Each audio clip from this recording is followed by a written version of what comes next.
더 나아지기를 주님의 이름으로 축원을 드립니다. 또 과거보다는 앞으로 더 미래가 밝아지는 은혜가 있기를 주님의 이름으로 축원드립니다.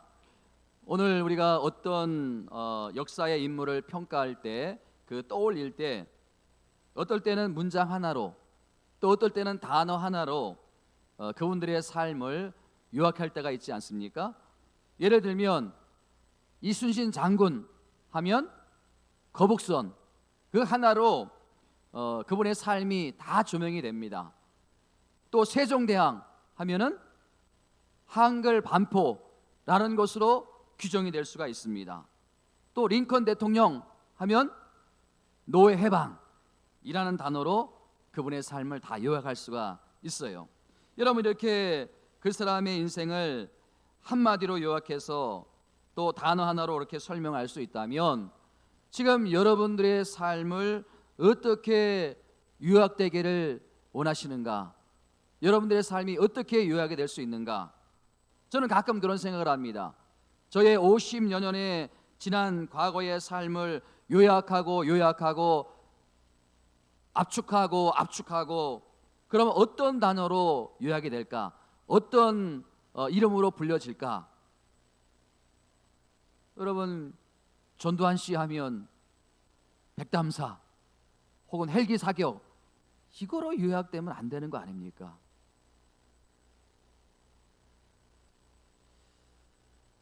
여러분, 이런 관점에서 자신을 돌아보면 앞으로 어떻게 살아야 할지 참으로 도움이 되는 말씀이 오늘 말씀이에요. 여러분, 오늘 말씀의 제목이 뭐라고요? 다시 한번 읽어봅니다. 시작. 다시는 야곱이라 부르지 마라. 하나님께서 야곱에게 다시는 야곱이라 부르지 말라. 지난 과거의 삶을 다 청산하고 이제는 새로운 삶의 방향으로 나가라는 거예요. 여러분, 이 말씀의 배경을 제가 여러분들에게 잠깐 설명을 드리면요, 야곱이 형 에서가 받을 그 장자의 축복권을 팥죽 한 그릇으로 빼앗아 가지고 그 형 에서에게 보복을 당할까 죽임을 당할까 해가지고 어디로 도망을 갑니까? 밧단 아람 삼촌 외삼촌 그 라반의 집으로 도망을 가지 않습니까? 여러분, 그 삼촌 라반의 집에서 이제 살게 되는데 남의 집 살이가 쉬워요? 저도 처가살이를 좀 해봤지만 이 처가살이가 쉽지가 않아요. 예? 처가살이 하시는 분들 힘을 내시기 바랍니다. 처가살이 하는 게 잘못된 게 아니고 처가살이 하면 복을 받아요. 다 처가살이를 했더라고요. 보니까 성경 인물들도. 여러분, 야곱이 그 삼촌 라반의 집에서 사는데 이제 20년의 세월이 흘렀어요. 고향이 그리워요. 또 부모 형제도 보고 싶어요. 또 20년이라는 세월이 흘렀기 때문에 이제 형 에서의 마음이 풀어졌을 것이라 이렇게 생각을 하고 이제는 고향 땅으로 돌아가도 되겠다, 그런 마음에 결심을 하고 고향 가나안 땅으로 떠나가는 장면이 오늘 바로 이 창세기 23장의 말씀이에요. 근데 여러분 보세요. 그런 들뜬 마음으로 이 야곱의 고향 땅을 향해 가고 있는데 어떤 일이 이 야곱에게 일어나는지, 자, 창세기 32장 7절 말씀 같이 한번 읽어봅시다. 7절 말씀 시작. 야곱이 심히 두렵고 답답하여 자기와 함께한 종자와 양과 여와 소와 약대를 두 떼로 나누고. 여러분, 왜 갑자기 야곱의 마음에 심히 두렵고 답답함이 찾아왔을까? 그 들뜬 마음으로 고향을 향해서 가고 있는데 왜 갑자기 야곱의 마음이 심히 두렵고 답답한 마음이 찾아왔을까? 자기 형 에서가 400명의 사병을 데리고 자기에게로 지금 오고 있다는 소식을 듣게 된 거예요. 형 에서의 마음이 풀어지지가 않았구나. 잘못하면은 이제 우리 모두가 다 죽게 생겼구나. 그러니 여러분, 그 마음이 얼마나 초조하고 얼마나 두렵겠습니까? 그래서요, 야곱이 본능적으로 기도를 합니다. 그것이 오늘 이제 32장 9절부터 12절까지의 말씀의 내용인데요. 자, 여러분 11절과 12절 말씀을 한번 읽어보겠습니다. 이 야곱이 얼마나 간절히 기도하는지 그 내용을 알 수가 있어요. 자, 11절 말씀 시작. 내가 주께 가오니 내 형의 손에서 에서의 손에서 나를 건져내옵소서. 내가 그를 두려워함은 그가 와서 나와 내 처자식들을 칠까 겁이 나기 때문이니이다. 12절 말씀. 주께서 말씀하시기를 내가 반드시 내게 은혜를 베풀어 내 씨로 바다에 셀 수 없는 모래와 같이 많게 하리라 하셨나이다. 여러분, 야곱의 기도가 아닙니까? 야곱이 얼마나 간절히 기도하는데, 여러분 이 12절에서 야곱의 기도가 끝나자마자 13절부터 보여주는 야곱의 태도를 한번 보세요. 그렇게 간절히 기도했지만 여전히 세상적인 방법으로 문제를 풀어가려고 하는 야곱의 태도가 그대로 나타나더라는 거예요. 여러분, 그렇게 간절히 기도했던 야곱이 기도하자마자 어떤 생각을 하는지 보세요. 어떤 생각을 합니까? 13절부터 15절까지 말씀을 보면 형 에서에게 줄 엄청난 뇌물을 준비합니다. 여러분 13절부터 15절까지 함께 봅니다. 시작.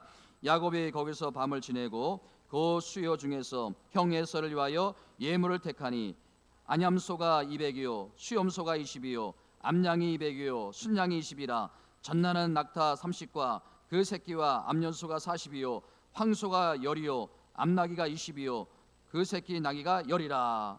여러분 이 장면을 한번 곰곰이 생각해 보세요.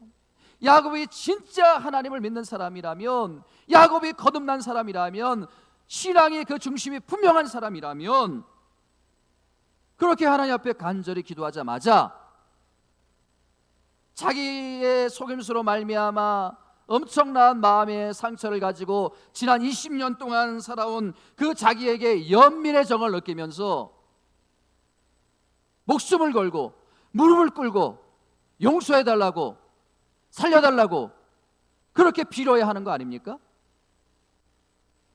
그렇게 간절히 기도했던 야곱이 지금 어떻게 하고 있어요? 형 에서의 마음을 풀어주려고 뇌물을 준비하고 있었다는 거예요. 그것도 한꺼번에 보내지 않고 때를 나눠가지고, 몇 때를 나눠가지고 조금씩. 아니 여러분, 이렇게 할 거라면 야곱이 뭐 기도할 필요가 뭐가 있겠습니까? 기도는 왜 한 것입니까? 저는 이 말씀을 묵상하면서 이 야곱의 이중적인 태도의 모습이 오늘 우리의 모습이 아닌가. 저는 오늘 이 땅에 많은 그리스도인들이 오늘 주일이 되면요, 하나님의 이름을 부르면서 얼마나 경건하게, 얼마나 정성을 다해서 예배를 드립니까? 그런데 그렇게 경건하게 예배를 드리고 예배가 끝나자마자, 아니 교회 문턱을 나가자마자, 아니 세상에 발을 딛자마자 이 경건하게 예배드렸던 모습은 온데간데 다 없고, 여전히 세상적인 방법을 가지고 살려고 하는 이중적인 모습, 이것이 얼마나 우리 몸에 배이고 우리가 습관화됐으면 그런 삶을 살아도 우리는 아무렇지도 않아요. 아무런 죄책감도 없고요, 아무런 양색의 가책도 없다는 거예요. 이게 오늘 우리의 모습이 아닌가. 이게 여러분 이 목사의 너무 가슴이 아픈 거예요. 너무 안타까운 거 아닙니까? 전에 있던 교회에서도 대표 기도를 하면요, 그 대표 기도하는 분이 얼마나 믿음이 충만한지 몰라요. 얼마나 열정적으로 기도하는지 몰라요. 얼마나 믿음이 충만한지 몰라요. 그렇게 기도해 놓고는요, 세상에 나가서는 온갖 비열한 방법을 다 써가지고 믿는 사람들에게 상처를 주고 믿지 않는 사람들에게 상처를 주고, 이런 이중적인 모습으로 살아가는 그들을 볼 때 정말 이 마음이 아파요. 제 마음이 아픈데 우리 하나님의 마음은 어떻겠습니까? 우리 주님의 마음은 어떻겠습니까? 여러분, 이러한 모습은요, 가나안에 입성했던 이스라엘 백성들에게도 그대로 나타난다는 사실이에요. 이게요, 하루아침에 생긴 게 아니에요. 과거 이스라엘 백성들부터 시작을 해가지고 과거 우리 조상들의 믿음, 오늘날 우리의 믿음이 똑같다는 거 아닙니까? 여러분, 이스라엘 백성들을 한번 보세요. 하나님의 은혜로 그 끔찍하고 지긋한 430년 그 노예 생활에서 해방이 돼가지고 하나님의 은혜로 말미암아 홍해를 건너고, 하나님의 은혜로 말미암아 광야 긴 생활 40년을 끝내고 이제 드디어 요단강을 건너서 가나안 땅에 입성하지 않습니까? 근데 여러분, 충격적인 사실은요, 이게요 이스라엘 백성들에게 축복이 아니라 또 다른 고통이었다는 거예요. 예? 하나님께서 약속하신 가나안 땅에 들어가면 이게 온전히 이스라엘 백성들에게 축복이 되어야 되는데 또 다른 고통으로 이게 이스라엘 백성들에게 주어졌다는 거 아닙니까? 왜냐하면요, 그들은 광야에서 40년 동안 유목민 생활을 떠돌이 생활을 하지 않았습니까? 텐트를 치고 양들을 몰다가, 예? 아침이 되면, 날이 밝으면 텐트를 걷고, 오늘은 이곳 저곳은 저곳 이렇게 돌아다니면서 유목민 생활에 익숙했던 사람들이에요. 그렇게 떠돌이 유목민 생활을 했지만은 하나님께서 때에 따라 먹을 것을 주시고, 만나를 주시고, 메추라기를 주시고, 구름 기둥으로 인도하시고, 불 기둥으로 인도하시고, 반석을 쳐서 물을 주시고. 여러분, 솔직히 얼마나 편해요? 얼마나 좋아요? 그런 광야 삶을 살았던 이스라엘 백성들에게 이제 드디어 가나안 땅에 들어가게 된 거예요. 그런데 이 가나안 땅이 이스라엘 백성들에게는 축복의 땅이 아니라 또 다른 형태의 고통이, 아픔이 주어지더라는 거예요. 여러분, 이스라엘 백성들에게 가나안 땅은 광야는 완전히 다른 그런 환경이 아닙니까? 이스라엘 백성들에게 큰 삶의 변화가 온 거예요. 여러분, 광야에서는 매일 아침마다, 그들이 먹을 양식이 하늘에서 내려왔어요. 그런데 가나안 땅에 들어가서 정착하자마자 이제는 만나가 내리지 않는 거예요. 그러니까 어떻게 됩니까? 이제부터는 농사를 지어서 그 농사를 지은 거 가지고 먹고 살아야 되는 거예요. 그러니까 삶이 완전히 바뀐 거예요. 그러니 여러분, 떠돌이 생활을 했던 이스라엘 백성들이 농사를 잘 짓겠습니까? 농사를 잘 짓겠어요? 예? 농사에 대한 경험이 한 번도 없어요. 농사를 짓는데 농사가 안 되는 거예요. 이 농사 짓는 자체가 스트레스예요. 광야에서는 매일 아침마다 하늘에서 만나가 내려가지고 그것을 가서 주워다 먹기만 하면 됐는데, 이제는 그들이 열심히 수고해가지고 노력을 해야 되는데, 열심히 수고하고 노력을 해도 이 농사가 안 되니까 얼마나 그게 마음의 고통이고 스트레스예요. 그런데요, 그런 마음의 고통을 가지고 가나안 원주민을 보니까 이 가나안 원주민들은 농사를 잘 짓는 거예요. 농사가 잘 되는 거예요. 여러분, 열받지 않겠습니까? 아니, 옆집에 믿지 않는 가정은 장사가 잘 돼요. 그런데 우리 가게는 가게가 잘 안 돼요. 그러면 여러분, 부럽지 않겠습니까? 그래가지고 이 이스라엘 백성들이 가나안 원주민에게 물어보는 거예요. 아니, 어떻게 그렇게 농사가 잘 됩니까? 가나안 원주민들이 이야기하는 거예요. 그거요, 우리가 믿는 바알신이 있어요. 그 바알신은요, 풍요의 신이에요. 피를 주는 신이에요. 필요할 때마다 그 바알신이 피를 줘서 우리가 이렇게 농사를 잘 짓는 거예요. 농사가 잘 되는 거예요. 그 말을 들은 이스라엘 백성들이 충격을 받습니다. 충격을 받는 거예요. 세상에 광야에서 떠돌이 생활을 할 때는 하나님밖에는 없다고 생각했는데, 이렇게 다양한 신들이 있구나. 이리저리 떠돌이 광야 생활할 때는 불기둥과 구름기둥으로 인도하시는 그 하나님의 필요에 대해서 100% 인정하고 100% 믿었는데, 그런데 이 농사를 짓는 데 있어서는 여호와 하나님 한 분만으로는 안 되는구나. 농사를 짓는 데는 바알신이 필요하구나. 하나님이 아니라 바알신이 필요하구나. 그래서 여러분, 이스라엘 백성들이 가나안 원주민이 믿는 바알신을 받아들이는 거예요. 여러분, 성경을 한번 자세히 읽어보세요.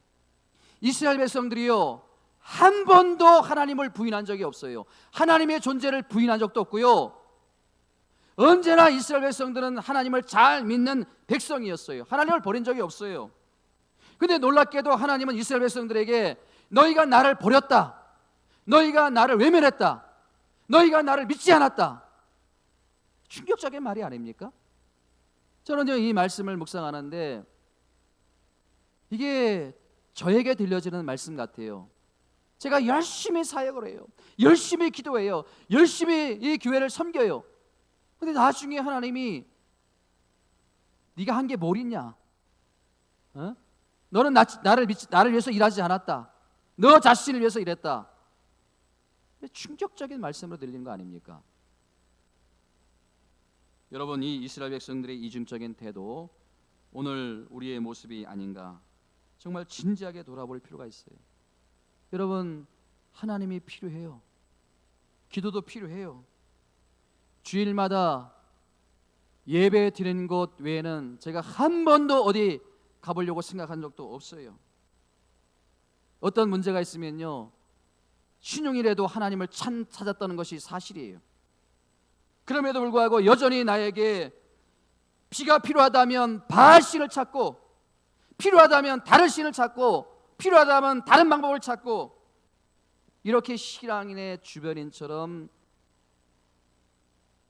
우리가 주변인처럼 이렇게 살아온 분들이 너무 많다는 거예요.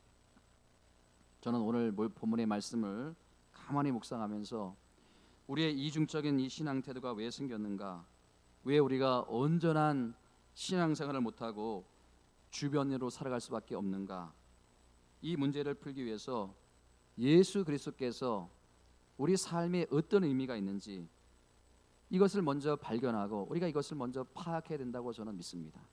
여러분, 예수 그리스도께서 저와 여러분들에게 어떤 분이신가요? 예수 그리스도가 여러분들에게 어떤 분인가요? 저는 이 예수 그리스도가 우리에게 두 가지 균형의 의미가 있다고 생각합니다. 여러분, 이것을 정말 깨달아야 돼요. 이 진리의 말씀을 깨달아야 돼요. 여러분, 첫째로 이 예수 그리스도가 우리에게 어떤 의미가 있는가? 구원자로서의 의미가 있다는 거예요. 아멘. 여러분, 예수 그리스도는 우리를 구원하실 메시아임을 믿습니다. 아멘이십니까? 여러분, 예수 그리스도의 십자가를 통해서 우리가 구원받는 존재입니다. 믿습니까? 그러므로 이 예수 그리스도는 우리의 구원자가 되십니다. 아멘이십니까? 그런가 하면 이 두 번째 더 중요한 것은요, 예수 그리스도가 우리에게 어떤 중요한 의미가 있는가? 예수 그리스도가 내 인생의 주인이라는 거예요. 예수 그리스도가 내 인생의 주인이라는 거예요. 예수 그리스도가 내 인생의 키를 갖고 계셔야 주인으로서의 의미가 있다는 거예요. 여러분, 이 두 가지 균형이 이해가 되십니까?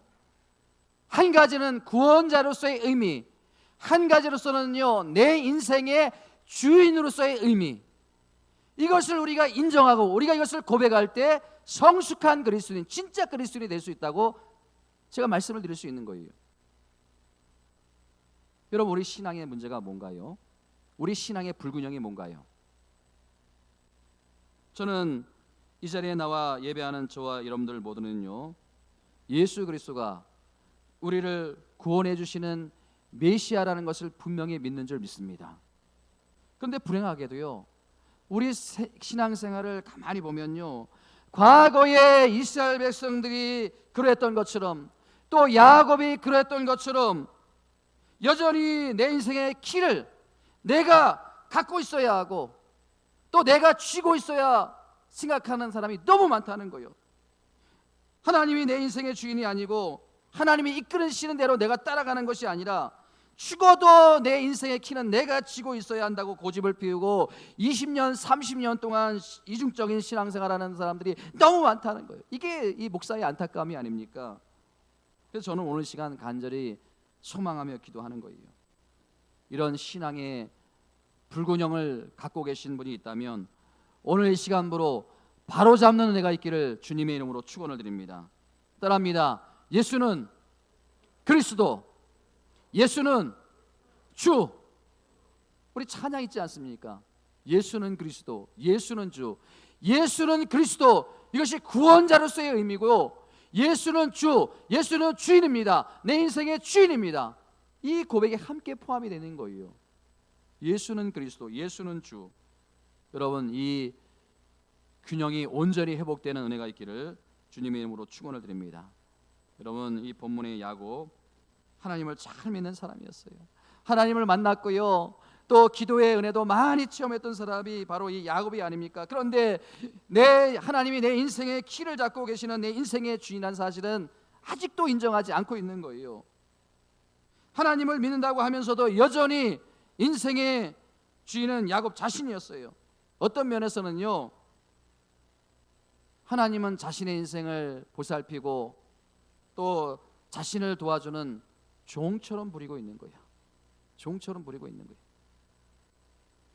여러분, 이게 오늘 우리의 모습이 아니라고 부인할 수 있겠습니까? 나의 모습이 아니라고 부인할 수 있겠습니까? 잘 될 수만 있다면, 출세할 수만 있다면, 돈을 벌 수만 있다면, 내 자녀가 좋은 대학에 들어갈 수만 있다면 얼마든지 우리는 다른 신을 섬길 수 있고, 오늘 여기서 여러분들이 경건하게 예배드리고 내일은 점집에 가서 점을 치고, 사업이 잘 될 수만 있다면 예배도 드리고 돼지머리도 올려놓고 고사도 지내고, 유익하다면 어떤 것도 마다하지 않는 이런 영적인 주변으로 맴도는 경우가 얼마나 많이 있습니까? 여러분, 이러한 부분이 여러분의 신앙에 있다면, 여러분의 믿음에 있다면 이것을 오늘부터 깨끗하게 청산하는 그런 은혜가 있기를 주님의 이름으로 축원을 드립니다. 여러분, 야곱처럼 이중적인 이 신앙생활이 왜 위험한가? 이게 어떤 위험이 있는가? 여러분 한번 보세요. 야곱이 인생의 길을 하나님께 맡기지 않고 하나님을 인생의 주인으로 인정하지 않을 때 야곱의 내면에 찾아오는 두 가지의 큰 고통이 있다는 거예요. 하나님을 내 인생의 주인으로 맞이하지 않고 하나님을 내 인생의 주인으로 인정하지 않을 때, 맡기지 않을 때 내 내면에 찾아오는 끝까지 두 개의 고통이 있다는 거예요. 첫 번째가 뭔지 아십니까? 야곱에 찾아온 내면의 고통, 첫 번째는 불안이에요. 불안. 여러분, 창세기 오늘 본문 22절 말씀 같이 한번 읽어봅니다. 22절 말씀 시작. 밤에 일어나 두 아내와 두 여종과 11 아들을 인도하여 약복 나루에 건널세. 여러분, 야곱이 밤에 잠을 자야 되는데 밤에 잠을 자지 못하고 왜 일어날까요? 여러분, 불면증에 시달려 보신 분들 알 거예요. 깊은 잠을 잘 수가 없어요. 왜 그래요? 여러분, 이 야곱은 지금까지 자기가 할 수 있는 인간적인 모든 방법을 다 동원했어요. 인생의 길을 자기가 치고는 하나님께 기도를 통해서 조치도 취해놓고요, 또 형 에서에게 줄 뇌물도 다 준비를 해놓고요, 인간적인 모든 방법을 다 준비해 놓았지만 이상해도 이 마음의 불안은 해결되지가 않더라는 거예요. 사라지지가 않더라는 거예요. 여러분, 이게 하나님께 다 맡기지 않고 인생의 길을 자기가 짓고 있는 사람의 특징이에요. 열심히 노력을 해도요, 열심히 힘을 다해도요, 불안하고 두려운 거예요. 두 번째로 이 야곱의 내면에 찾아온 고통은요, 고독이요, 외로움입니다. 자, 24절 말씀 보세요. 24절 말씀 어떻게 시작이 됩니까? 야곱은 홀로 남았더니 어떤 사람이 날이 새도록 야곱과 씨름하다가. 여러분 보세요. 20년 동안 야곱이 얼마나 성공하려고, 얼마나 돈을 벌려고 추구하고 애를 쓰고 몸부림쳤습니까? 근데 결국 홀로 남았더라. 홀로 남았더라. 남은 것은 고독밖에 없다는 거예요. 저는요, 그 밤에 홀로 남은 이 야곱의 모습이 오늘날 이 현대인들의 자상이 아닌가, 오늘 우리의 모습이 아닌가. 여러분, 세계적인 문학가 어니스트 해밍웨이 잘 아시죠? 미국의 유명한 소설가가 아닙니까? 노벨 문학상을 받은 게 아닙니까? 저도 학생 때 노인과 바다라는 책을 읽어보았어요. 또 누구를 위해서 종을 울리나, 또 무기여 잘 있거라, 뭐 많은 세계적인 작품들을 소설로 내놓았는데, 여러분 보세요. 그 주옥과 같은 작품을 세상에 제공했지만은 자살로 그 인생이 마무리되었어요. 그 아버지도 자살을 했고요, 권총으로 자살을 했고요, 이 해밍웨이도 자살을 했어요. 주옥과 같은 작품을 그 많은 세상 사람들에게 제공하고 그 명성이 대단했지만 결국 그 명성이 자신의 내면에 있는 이 고독의 문제를 해결해 주지 못하더라는 거예요. 여러분, 이 해밍웨이가 자살하면서 남긴 그 유서의 내용이 있습니다. 이런 내용이 있어요. 나는 전류가 흐르지 않는 필라멘트가 끊어진 텅 빈 전구처럼 공허하다, 고독하다. 유서도 참 주옥과 같아요. 근데 여러분, 이런 유서가, 이런 멋진 유서가 이런 멋진 유골선을 남기는 무슨 소용이 있겠습니까? 생명을 지켜주지 못하는데 그 좋은 작품들이 무슨 의미가 있겠습니까? 사랑하는 성도 여러분, 여러분의 내면에 있는 불안의 문제, 여러분의 내면에 있는 고독의 문제, 하나님을 만나고 하나님을 믿을 때 그 모든 불안과 모든 고독의 문제가 해결되는 줄 믿으시기 바랍니다.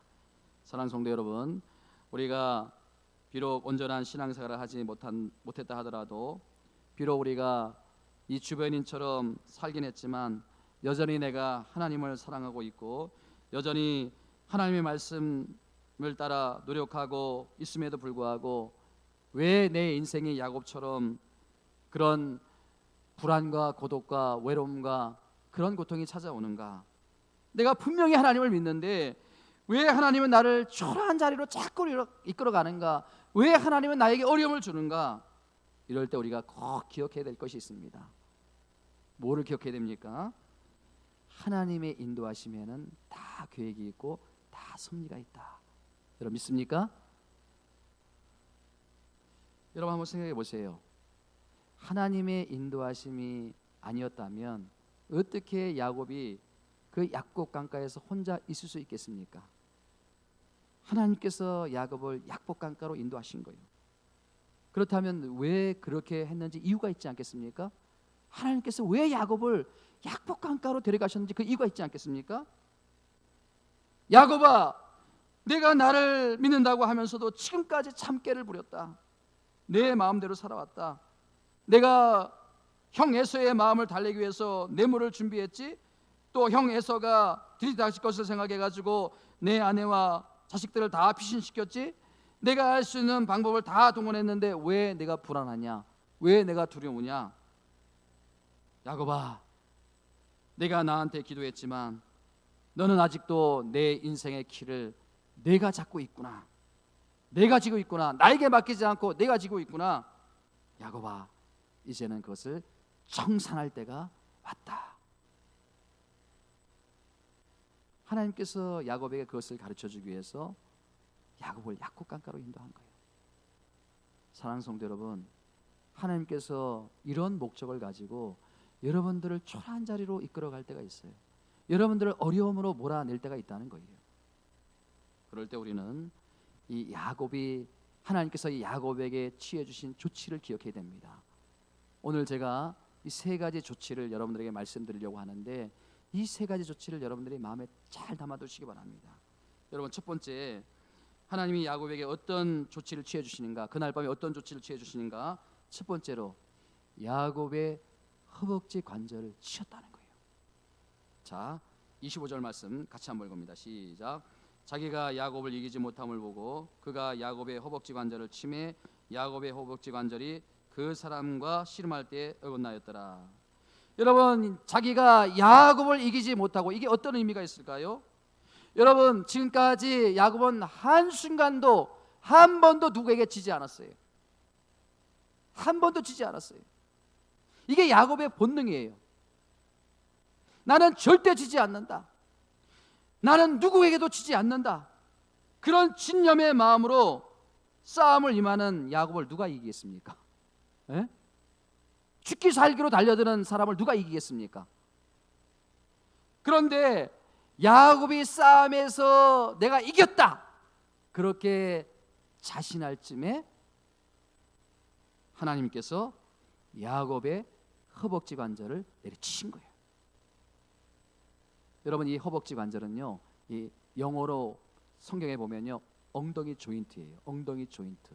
여러분, 이 엉덩이 조인트가 알지요? 이 사람의 이 힘을 지탱해주고 사람의 몸을 지탱해주고 힘의 근원인 이 허리 밑에 있는 이 엉덩이 조인트, 사람을 서게 할 수 있는, 사람의 힘을 줄 수 있는 이 엉덩이 조인트. 그러니까요, 하나님은요, 야곱의 그 힘의 근원, 그 버팀목이 되는 것을 쳐버리신 거예요. 내가 이겼다고 자신할 때, 내가 이 정도면 성공했다고 자신할 때쯤에 하나님께서 그것을 쳐버리신 거예요. 여러분, 이게 어떤 의미가 있을까요? 야곱은 지금까지 노력해서 안 되는 게 없었어요. 다 됐어요. 정말 대단한 사람이에요. 야곱은 신념의 사람이에요. 그런데 그게 문제였어요. 하나님을 믿고 하나님께 기도했지만 자신의 노력, 자신의 심, 자신의 재능, 자신의 어떤 진점을 가지고 다 할 수 있다. 봐라, 나는 누구에게도 지지 않는다. 어? 나는 이렇게 강하다, 힘이 있다. 그때 하나님께서 허벅지 관절을 쳐신 거예요. 그리고 야곱의 한계를 느끼게 하신, 인간의 한계를 느끼게 하신 거예요. 내게 진짜 믿고 의지할 존재는 네 허리를 지탱해주고 내 힘을 지탱해주는 이 허벅지 관절이 아니다. 네가 진짜 의지하고 믿어야 할 사람은 바로 나다. 하나님이다. 하나님이 네 인생의 주인이다. 이거를 가르쳐 주신 거예요. 그래서 허벅지 관절을 치신 게 아닙니까? 두 번째, 여러분, 털썩 주저앉고 있는 야곱에게 하나님께서 뭐라고 물으십니까? 내 이름이 무엇이냐? 자, 27절 말씀 같이 하면 27절 시작. 그 사람이 그에게 이르되 내 이름이 무엇이냐? 그가 이르되 야곱이니이다. 여러분 보세요. 전능하신 하나님이 야곱의 이름을 모를까요? 아니, 전능하신 하나님이 야곱의 이름을 알고 있는데 왜 야곱의 이름을 다시 물으실까요? 야곱의 이름을 물으는 데는 그만한 이유가 있는 거예요. 왜 내 이름이 무엇이냐 이렇게 물으셨을까? 이제부터는 내 자신에 대해서 제대로 알라는 거예요. 어? 여러분, 이 야곱은요, 그 이름을 원어로 보면요, 수단과 방법을 가리지 않는 자, 이런 의미가 있어요. 또 속이는 자, 약탈하는 자. 여러분, 속이는 삶을 살지 않았습니까? 야곱이 형 에서를 속여가지고 또 그 아버지 이삭을 속이고 다 속이면서 지금까지, 또 나중에 보면 라반도 속이지 않습니까? 약탈하지 않습니까? 간사한 놈이에요. 간사한 자예요. 수단과 방법을 가리지 않는 자예요. 그러니까 내 이름이 무엇이냐라고 물을 때는 야곱아, 지금까지 네가 어떻게 살아왔는지 아느냐, 이걸 물으시는 거예요. 네가 지금까지 나를 의지하지 않고 내 힘을 의지하고 살아가지 않느냐, 어떻게 살아왔는지 하나님께서 지금 점검해 주시는 거예요. 내 이름이 무엇이냐 물으면서. 저는 오늘 이 예배 가운데 정말 간절한 마음으로 기도합니다. 제가 이렇게 목이 터져라 말씀을 증거해도요, 여러분들이 쉽게 변하지 않는다는 거 제가 너무 잘 알아요. 네? 그렇기 때문에 더 간절한 마음으로 기도하는 거예요. 하나님께서 여러분들의 힘의 근원이 되는, 여러분들이 자신하는 그 허벅지 관절을 좀 치셔가지고, 예? 이제는 내 힘으로 안 되는구나, 하나님이 도와주셔야 되는구나, 하나님이 함께 해주셔야 되는구나, 하나님이 내 인생의 주인 되어 주셔야 되는구나, 이것을 좀 여러분들이 깨닫길 원한다는 거예요. 아멘. 여러분의 인생을 하나님께 온전히 맡기고 하나님이 여러분들이 인생의 주인 되어 주시기를 주님의 이름으로 축원을 드립니다. 마지막 야곱에게 하나님께서 취해 주신 세 번째 조치는 뭐냐 하면요, 그의 이름을 바꿔 주십니다. 어떻게 이름을 바꿔 주십니까? 이스라엘이라. 자, 28절 말씀 같이 한번 읽습니다. 시작. 그가 이르되 내 이름을 다시는 야곱이라 부를 것이 아니요 이스라엘이라 부를 것이니 이는 내가 하나님과 및 사람들과 겨루어 이겼습니다. 여러분, 이 이스라엘의 뜻이 성경에 보면요, 싸웠다, 겨뤘다, 승리했다, 이겼다, 뭐 이런 뜻도 있지만요, 진짜 원뜻은요, 다스림을 받는다예요. 다스림을 받는다. 그러니까 이스라엘의 이름에는요, 이제 하나님의 통치를 받고 하나님의 다스림을 받고 하나님의 인도함을 받는 그런 인생이 되라는 거예요. 예? 그러니까 여러분, 하나님께서 주신 이 야곱의 이름, 이스라엘 이름은 이제 하나님의 통치 가운데 있는다. 이제 야곱의 인생은 하나님의 인도하심을 받는다. 하나님이 주인 되는 그런 인생을 산다. 그런 의미가 있는 거예요. 지금까지 야곱은요, 하나님을 의지하기보다는요, 지금까지 야곱은요, 하나님을 주인으로 받아들이기보다는요, 장깨를 보기로 수고이고 자기의 힘으로 형의 것을 탈취하고 그렇게 살아온 인생이 야곱의 인생이 아닙니까? 그런데 그날 약봉강가에서 살아계신 하나님을 경험하고 드디어 야곱의 인생에 있어서 주인이 바뀌는 놀라운 역사가 일어나는 거예요. 할렐루야. 저는요 이 말씀만 묵상하면요 너무너무 감사한 거예요. 저는요 여러분들에게 이 말씀을 가지고 마지막으로 권면을 드립니다. 사랑하는 여러분, 오늘날 내 처지와 내 모습이 야곱과 같지는 않습니까? 하나님을 믿는다고 하면서도 여전히 내 인생의 키를 내가 쥐고 있고, 하나님을 믿는다고 하면서도 여전히 내 인생의 주인이 하나님이 아니고 나이고, 그렇게 내가 믿고 의지했던 허벅지 관절이었는데, 그렇게 내가 믿고 의지했는데 하나님께서 무슨 이유가 있는지 모르겠지만 그것을 내리치는 바람에 털썩 주저앉아가지고 고통스러워하고 힘들어하시고, 그런 분이 혹 이 자리에 있으시다면, 오늘 그런 분이 계시다면 여러분 오늘 본문 32장 31절을 마지막으로 한번 우리가 읽어보면 좋겠습니다. 자, 32장 31절 시작. 그가 분이엘을 지날 때 해가 돋았고 그의 허벅지 다리로 말미암아 절었더라. 여러분 보세요. 야곱이 긴 고통의 밤을 보내고요, 비록 그동안 의지했던 허벅지 뼈가 부러져 가지고 쩔뚝쩔뚝 걸어가는 장인이었지만 야곱이 지금 새 아침을 맞이하고 있는 거예요. 해가 돋았더라. 새 아침을 맞이하고 새 인생의 삶을 살고 있는 거예요. 여러분 감동적이지 않습니까? 저는 여러분들의 인생이 다 이렇게 되기를 주님의 이름으로 축원드립니다. 여러분 다리는 절고 있지만 이 야곱의 마음이 얼마나 시원했겠습니까? 얼마나 시원했을까? 여러분 이 야곱의 마음에 가슴에 막힌 뭐가 있었어요? 내가 신앙으로 살았지만, 내가 하나님 믿는다고 했지만 이 가슴에 뭐가 꽉 막혀 있는 게 있었어요. 답답했어요. 힘들었어요. 근데 지금 하나님께서 그의 허벅지 관절을 찢어가지고 다리는 절고 있지만 그 마음이 얼마나 시원하고 뻥 뚫려가지고 얼마나 행복하고, 상상만 해도. 사랑하는 성도 여러분, 야곱이 변했다면 저와 여러분들도 얼마든지 변화될 수 있습니다. 여러분의 가족 식구들 다 변화될 수 있습니다. 여러분 믿으시기 바랍니다. 그 희망의 근거가 뭔가요? 그 희망의 근거가 뭐예요? 끝까지 포기하지 않으시는 하나님의 열심 때문인 줄 믿습니다. 하나님의 열심 때문. 여러분 말라기 선지자 1장 2절에 보면요 뭐라고 고백합니까?